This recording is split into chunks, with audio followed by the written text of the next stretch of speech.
माता की जय, दंतेश्वरी माता की जय, जय माता दी, जय माता दी, जय माता दी, जय माता दी, जय माता दी, जय माता दी। अरे जोर से बोलो, जय माता दी, जोर से बोलो, जय माता दी, जय माता दी, जय माता दी, जय माता दी, जय माता दी, जय माता दी। जय माता दी, जोर से बोलो, जय माता दी, जोर से बोलो, जय माता दी, सारे बोलो, जय माता दी, जोर से बोलो, जय माता दी, सारे बोलो, जय माता दी, जोर से बोलो, जय माता दी, सारे बोलो, जय माता दी, ओमचरी माता की जय, कमलेश्वरी माता की जय। स्टार्ट। ओम गम गणपति नमः, ओम दुम दुर्गाय नमः, बोलो दुर्गा माई की जय। पतंजलि योग समिति अनुपम गार्डन में विगत 12 वर्षों से हम यहाँ निःशुल्क योग शिविर का संचालन करते हैं, जिसमें हमारे इस आसपास के क्षेत्र के लोग यहाँ लगातार स्वास्थ्य लाभ ले रहे हैं। इसके साथ हम सामूहिक रूप से नवरात्रि है और गणेश पूजा है, पितृ है, ऐसे हम सामूहिक बने जो भी संबंधित बातें आती है उसके संबंध में भी योग के साथ साथ हमारा पहला तो योग आसन प्राणायाम है, साथ साथ हम सामूहिक विषय पर भी परिचर्चा करते हैं। इसमें नवरात्रि पर विशेष रूप से हम माँ शक्ति का आराधना साधना भी करते हैं, प्राणायाम भी करते हैं। उसमें हमारी बहनें जो है श्रीमती पुष्पा दिवांगन बहन जी एवं अन्य बहनें जो है सारे लोग इसमें देवी शक्ति संबंधित प्रस्तुत करते हैं।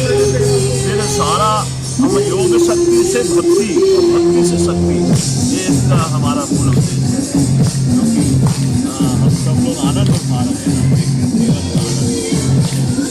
सर, योग समिति द्वारा लगातार योगा के अलावा पूरे छत्तीसगढ़ पूरे भारत में संदेश भी पहुंचाया जाता है कि पूजा पाठ कैसे करना है। और नवरात्रि अभी चल रहे हैं, 9 कन्याओं को खाना जिस तरह से मतलब परोसा जाता है 9 दिनों तक, और लास्ट में जब 9 कन्याओं को खाना खिलाया जाता है, तो उस बारे में क्या कहेंगे? नवरात्रि का पर्व बहुत पावन माना गया है हिंदू धर्म के अनुसार। इन दिनों को सबसे पवित्र और सारी ओर पूरे ब्रह्मांड में सकारात्मक ऊर्जाएं रहती, माँ देवी की शक्ति होती है। इसमें छोटे से लेकर बड़े आदमी, जिसमें कहा जाए कि व्यसनी से व्यसनी, गिरा से गिरा आदमी पवित्र रहना चाहता है। इस 9 दिन माँ दुर्गा से सारे लोग डरते हैं, माँ की शक्ति से सारे लोग डर कर, चाहे श्रद्धा से या कहा जाए कि उनके अंदर एक ऐसी शक्ति ऑटोमेटिक आ जाती है कि वो सारी चीज़ों से दूर हटकर हमेशा भक्ति में लीन रहता है। 9 दिन, इस 9 दिनों का जब साधना, पूजन, आराधना, उपवास आदि जो करता है भक्त, उसके बाद में उसका बोलते हैं जब तक कन्या भोजन ना हो तब तक उसको इस साधना उपासना का फल नहीं मिलता। उनकी समस्त मनोकामनाएं पूर्ण होती है कन्या भोजन के साथ। इसमें हम क्या करते हैं कि हम कन्याओं को भोजन कराते हैं, कन्याओं का पाँव पखारते हैं, कन्याओं के उनको तिलक आदि लगाकर उनको पूरा भोजन कराते हैं, जिसमें भोजन में हम खीर, हलवा, पूरी, चने का सब्जी आदि देते हैं। उनको खट्टा नहीं खिलाया जाता है ऐसे, बाकी केला, फल आदि जो भी देते हैं। और अंत में इसमें कन्या भोजन के अंत में दान आवश्यक है। आप दान किसी भी रूप में दे सकते हो, अन्न के रूप में दान से दे सकते हो, फलों के रूप में दान दे सकते हो, उनको उनके पोशाक के रूप में, वस्त्र के रूप में दान दे सकते हैं। और माँ को जब विदा करते हैं उसके साथ साथ एक भैरव का भी पूजा करते हैं। हमारा ये विधान है, जब माँ को विदा करते हैं तो अंत समय में माँ से क्षमा प्रार्थना जरूर करना चाहिए और माँ बार बार आने का निवेदन करना चाहिए। इसी तरह मेरे घर विराजमान होते रहो और आइए, ऐसा हमेशा किया जाता है। सर, 9 कन्याओं को जब भोजन कराया जाता है तो कौन कौन सी देवियों का रूप माना जाता है इनको?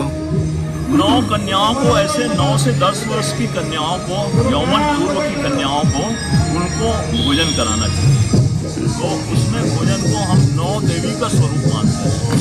प्रथम शैल, द्वितीयम ब्रह्मचारी, तृतीयम चतुर्थम, माँ देवी सर्वप्रथम, सप्तमम स्कंद माते सप्तम कात्यायनी सीता सप्तमम का भ्रातृ महागौरी च अष्टमम नवमम सिद्ध धात्री च नव दुर्गा प्रतिष्ठा। जिन दुर्गा माई का बोलते हैं कि दर्शन तो हम करते हैं, उनका हम प्रणाम करते हैं, साथ में भैरव का दर्शन जरूरी रहता है, एक भैरव के साथ होना चाहिए। तो हम कन्याओं को हम देवी स्वरूप मानते हैं, जिनको हम पूजा में हम 9 दिन आराधना किए, उसकी पूजा में साक्षात देवी स्वरूप हम उस कन्याओं को मानकर पूजा करते हैं, उनको तृप्त करते हैं पूजन। और इसमें ये भी देखना चाहिए कि वो पूजन करें, माने पूजन उनको तृप्त होने चाहिए। तो छोटे बच्चे और अच्छा भोजन करते हैं, जिसमें कन्याओं को हम देखते भी हैं, जब 9 कन्याओं को घर के बाहर जाते आते देखते हैं कहीं, तो हमको बहुत आनंद आता है। उन आनंद के लिए भी कन्याओं को हम अपने घर में आनंद करते हैं, जिससे हमारा जीवन आनंदमय हो। सर, और जैसे देखा जाता है कई लोग मतलब भोजन नहीं करा पाते कन्याओं को, तो उसके लिए क्या विधि है? यदि आप किसी कारणवश भोजन नहीं करा पा रहे हैं, कन्याएं नहीं मिल रही, उस अवस्था में आप अपने नाते रिश्ते को भी 9 कन्याएं यदि करा सकते हो, यदि दूसरा कोई नहीं मिले तो।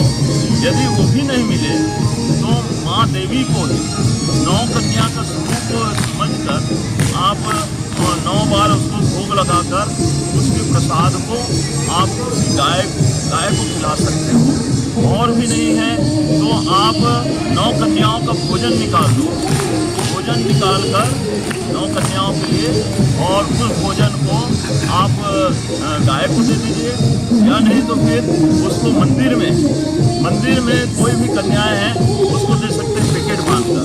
यदि ऐसा भी नहीं है तो आप 9 कन्याओं के लिए द्रव्य भी 9 द्रव्य निकाल दो, आप जो भी पैसा जो देना चाहते हो, और वो मंदिर में दान कर सकते हैं। यदि आपको कन्याएं नहीं मिल रही है तो इस स्वरूप में भी हम नवरात्रि में कन्या भोजन के बाबत हम मंदिर में भी दान कर सकते हैं। सर, पतंजलि योग समिति द्वारा क्या संदेश देना चाहते हैं पूरे छत्तीसगढ़ को नवरात्रि के पर्व पर?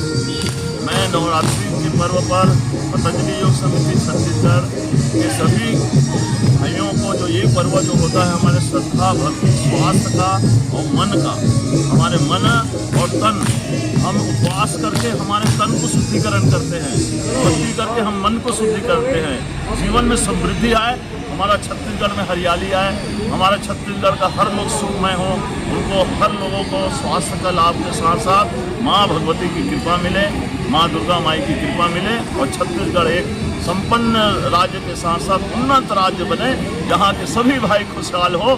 छत्तीसगढ़िया जो संदेश है हम देना चाहते हैं, और छत्तीसगढ़ के लोग सब बढ़े, सब आगे बढ़े, यही भावनाओं के साथ मैं छवि राम साहू, पतंजलि योग समिति छत्तीसगढ़ का सह राज्य प्रभारी और ऐसे से असिस्टेंट प्रोफेसर डायरेक्टर रायपुर, योग आयोग का मुख्य मास्टर ट्रेनर, आप सबको ओम, सबको नमन। बोलो दुर्गा माई की जय, बोलो महामाया माई की जय, कमलेश्वरी माता की जय, महामाया माता की जय, दंतेश्वरी माता की जय। जय माता दी, जय माता दी, जय माता दी, जय माता दी, जय माता दी, जय माता दी। अरे जोर से बोलो, जय माता दी, जोर से बोलो, जय माता दी, जय माता दी, जय माता दी, जय माता दी, जय माता दी, जय माता दी। ओम। जो नवरात्रि पर्व है हमारे हिंदुओं का बहुत ही कहा जाए कि प्रसिद्ध त्योहारों में से एक है, जो भक्ति एवं शक्ति का पर्व है। इसमें उपवास, पूजन, पाठन आदि, भक्ति, संगीत आदि सब में लोग सेवा गीत आदि में लगे रहते हैं। लेकिन उपवास आदि करने के बाद, देव पूजन करने के बाद, ज्योति जलाने के बाद उनकी पूर्णाहुति के रूप में कन्या पूजन का बहुत महत्व है। जब तक हम 9 कन्याओं को और साथ में एक भैरव के रूप में बालक का हम भोजन नहीं कराते, तब तक पूर्ण नहीं होता। इसके लिए एक पौराणिक कथा है। कटरा से 2 किलोमीटर दूर एक गांव था, वहां श्रीधर नामक व्यक्ति रहते थे। श्रीधर के घर में कोई संतान नहीं था, ये संतान था।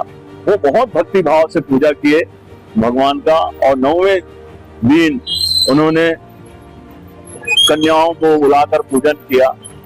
उस पूजन में माँ वैष्णो देवी स्वयं पधारी जब बच्चों का पूजन आदि करने के बाद बच्चे जब उसके घर से निकल गए, तब माँ वैष्णो देवी जो है श्रीधरन को बोले कि आप गांव में जाकर, आसपास के गांव में जाकर सबको भोजन कराओ।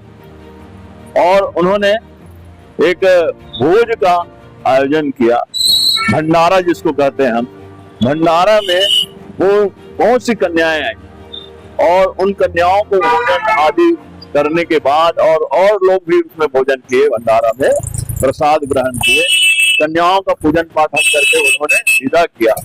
विदा करने के बाद वो 9 महीने के अंदर उनको संतान रत्न प्राप्त हुआ।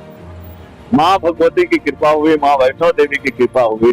तब से कन्याओं को भोजन कराने का ये जो प्रथा है वो हमारे पूरे भारत देश में चले आ रहा है। इस पौराणिक कथा को देखते हुए हम कन्याओं को भोजन कराने के बाद अपने को तृप्त महसूस करते हैं। हमारी ये पूजा पाठ साधना है पूर्ण हुई मानी जाती है। ओम।